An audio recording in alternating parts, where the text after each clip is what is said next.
Okay, let's answer this question about bullying. Can you teach how to tell kids on how to handle their classmates bullying them? Thanks, Teacher Tina. Ang una nating ituturo sa kanila ay kilalanin kung ano ang bullying incident. Maraming mga bata ang hindi alam na bullying na pala ang nangyayari. Bullying can be physical, meaning physically sinasaktan siya. It can be social, so pwede siyang mga kaibigan niya na pinapahiya siya or sinasaktan siya. So we also need to teach our children on what a good friend should be making you feel.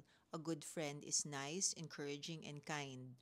Minsan, nagkakaroon ng away ang magkaibigan, so we need to differentiate kung ano ang away kaibigan dahil parte naman ito ng pagiging magkaibigan.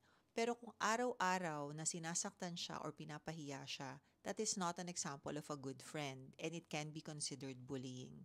Bullying can also be online, meaning there are detrimental comments or posts online, especially in social media or in group chats na pinapahiya siya or gusto siyang saktan. Mag-practice kayo ng responses na pwede niyang sabihin kapag may nananakit sa kanya, kagaya ng stop, tigil na, hindi ko gusto ang ginagawa mo, nasasaktan na ako. Pwede niyo rin po siyang turuang to walk away and to look for help. Kailangan niyo po siyang gawa ng safe space to report a bullying incident. Karamihan ng mga bata ay hindi nagre-report dahil ang feeling nila, number 1, walang mangyayari, or number 2, baka sila pa ang pagalitan.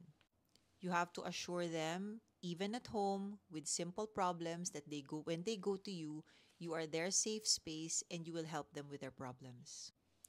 Let's identify 3 trusted individuals in school like the teacher, a guidance counselor, or the principal na malalapitan niya kapag nangyari ito sa kanya. Linawin din po natin sa eskwelahan ng ating mga anak ang anti-bullying policy nila dahil malinaw po dapat ang protocols if a bullying altercation happens. But most importantly, parents, let us teach empathy and kindness to our children. Kung konektado po sila sa ibang mga tao at trusted po nila ang mga kasama nila sa school, the less chances that they are going to be in a bullying incident or to be bullies themselves. We need to model kindness and open conversations at home.